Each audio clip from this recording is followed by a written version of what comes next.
तभी तुम दुख में, सुख में, मान में, अपमान में, सब में एक रस हो जाती है। लाभ हानि सब तुमको एक सी लगती है। नहीं तो हर व्यक्ति को दुख सुख बहुत असर करता था। अभी किसी ने लिख के पूछा है, भाई दोस्त में भी वाह, दुश्मन में भी वाह, तो जब दुश्मन ही नहीं है तो वाह क्या? जब दुश्मन नहीं है तो यही तो वाह है।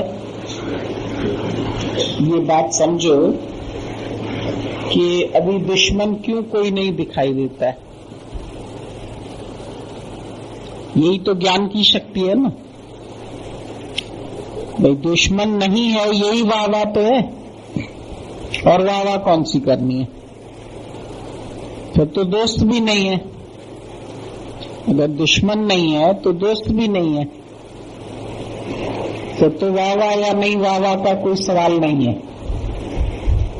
पर अगर दोस्त में वाह करते हैं तो कहीं न कहीं किसी को दुश्मन मान के बचे है, तभी लगता है कि इसमें भी वाह। तो गुरु फिर वो भी भाव खत्म करता है तुम्हारा कि नहीं दोस्त है, नहीं कोई दुश्मन है। क्योंकि जब एक ही आत्म दृष्टि हो गई, बाकी दोस्त को पार्ट मिला है दोस्ती का, दुश्मन को पार्ट मिला है दुश्मनी का, तो हर एक अपना अपना पार्ट पूरा कर रहा है। बाकी जब पिक्चर देखते हैं उसमें कभी किसी की इतनी मार कुटाई दिखाते हैं, कभी किसी का इतना बड़ा एक्सीडेंट दिखाते हैं, कभी किसी की इतनी मृत्यु दिखाते हैं, कभी कोई दोस्त दुश्मन लड़ते हुए दिखाई देते हैं। तो वो सिर्फ जिस समय उनकी शूटिंग हो रही होती है उस समय वो पार्ट करते रहते हैं ऐसा। लेकिन जहाँ ही शूटिंग पूरी हुई तो सारे ही एक्टर मिलके एक जगह बैठ के खाना खाते हैं। फिर ऐसे थोड़ी बोलते ये दुश्मन है तो इसको पहले क्यों दे दी फाली। हो सकता है वो जो दुश्मनी दिखा रहा है वो बड़ा हीरो हो, खुद डायरेक्टर हो, तो उसको हो सकता है पहले थाली मिले या अच्छा मिले। तो वहां कोई भेदभाव नहीं रहता है, सभी मिलजुल के रहते हैं और खाते पीते हैं। और जो वो छोटे मोटे दिखाते हैं वो भी नकली होती है, उनका खून भी नकली होता है। टोमेटो सॉस भर के और खून दिखा देंगे, तुमको लगेगा अरे बेचारे का इतना खून निकल गया।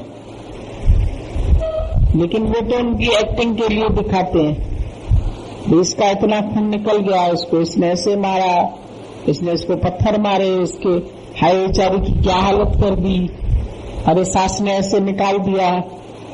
लेकिन जब शूटिंग हो गई उसके बाद सास भी प्यार से बैठी है तो बहू भी प्यार से बैठी है। वो केवल उनको पिक्चर में शूटिंग करने के लिए उनको पैसा मिलता है, भाई तुमको ऐसी ऐसी एक्टिंग करनी है। अंदर में उनके कोई दोस्ती या दुश्मनी का भाव नहीं होता है। चाहे वो गाली दें, चाहे वो पत्थर लगाएं, चाहे उनको क्रूसिफाई किया जाए, दिखाते हैं भाई इसको फांसी लगाई गई, लेकिन दूसरी फिल्म में वो फिर काम कर रहा है। अरे फांसी लग गई तो फिर कैसे काम कर रहा है? तो वो फांसी भी नकली होती है। तो जिंदगी में जो कुछ भी तुमको दिखाई देता है, सिर्फ अगर उसको तुम एक पार्ट करके देखो तो तुमको अपने जीवन में भी जो कुछ होता हुआ नजर आएगा। और जो व्यक्ति तुम्हारे साथ जैसा चल रहा होगा वो तुमको सब नकली लगने लगेगा। तुमको खुद ही हंसी आएगी कि पहले कैसे हम इसको असली मानते थे, फिर कैसे हम दुश्मनी का भाव रख लेते थे। एक्चुअली वही तुम्हारा जो दुश्मन है वो किसी और का बहुत सगा मित्र, बहुत प्यारा है। तो भाव हुआ ना खराब या अच्छा, दोनों ही तो भाव हुए। वैसे भी अज्ञान में आप देखो, जिसकी बेटी होती है उसको अपनी बेटी कितनी अच्छी लगती है, फिर वही किसी के घर बहू बन के जाती है तो उसको बड़े ऐब दिखाई देते हैं उसमें। तो माँ कहती है मेरे को तो अपनी बेटी में कोई ऐब नहीं दिखाई देता था, अब ये सास को इतनी बुराइयां कहां से नजर आ रही है। तो सास का भाव है बहू वाला, तो उसको बुराइयां नजर आएगी। उसने अपनी आंख के आगे चश्मा लगा रखा है कि इसकी बुराई देखो। अभी उसी जगह वो उसकी अपनी बेटी होती तो शायद उसका पर्दा ढकती, पर्दापोश बनती। पर वो एक रिश्ता ऐसा बना दिया गया है कि बहू है तो इसका कर्म देखो, इसका विकार देखो, इसकी बुराई देखो, तो वो देखती रहती है। तो ये समझ ज्ञान के सिवाय नहीं आ सकती है। अभी ज्ञान के बाद तुमको ये समझ आती है कि जीवन में जिसके द्वारा जो कुछ हो रहा है ये सिर्फ उनका पार्ट प्ले हो रहा है। कोई बीमार हो रहा है तो भी उसके पार्ट में है बीमार होना, वो डॉक्टर बन के आता है तो वो भी उसका पार्ट है, कोई मरीज बन के सो रहा है तो वो भी उसका पार्ट है, कोई मर गया तो वो भी पार्ट था। इस जीवन में मर गया कहीं फिर नया जन्म ले लिया होगा। भले इस सृष्टि में वो रंग रूप नहीं मिलता है, उसको फिर कहीं बच्चे का रूप मिला होगा या कहीं और रूप में जी रहा होगा, पर है तो इसी सृष्टि में। तत्व रूप से तो वो कहीं नहीं गए। ये बात तुमको गुरु निश्चय कराता है कि जब तुम्हारी तत्व पर निगाह हो जाएगी तो तुमको न कोई मरता हुआ दिखाई देगा, न कोई रोगी दिखाई देगा, न कोई अपना दिखाई देगा, न कोई पराया दिखाई देगा, न किसी के कर्म दिखाई देंगे, न किसकी बुराई दिखाई देगी। वो ऐसे क्यों कर रहा है, वो ऐसे क्यों कह रहा है, वो सब पार्ट कर रहे हैं। सबको भगवान ने जो जो पार्ट दिया है वो सब अपना अपना पार्ट करते रहते।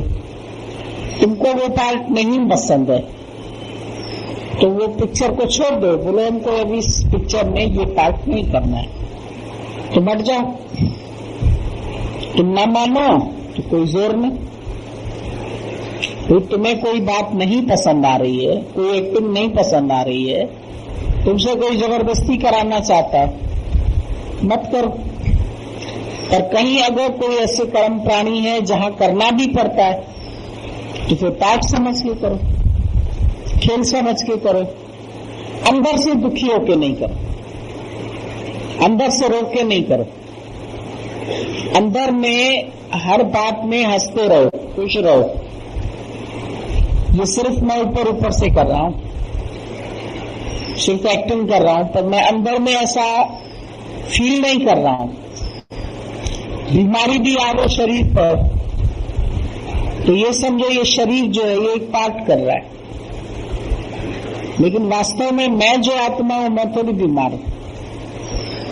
अभी इसका पार्ट पूरा हो जाएगा, अभी ठीक हो जाएगा, फिर खेलने लगेगा, फिर काम करने लगेगा, फिर हंसने लगेगा, फिर सबसे बातचीत करने लगेगा, फिर घूमने फिरने लगेगा। 4 दिन सोने का पार्ट मिला है तो सो जाओ।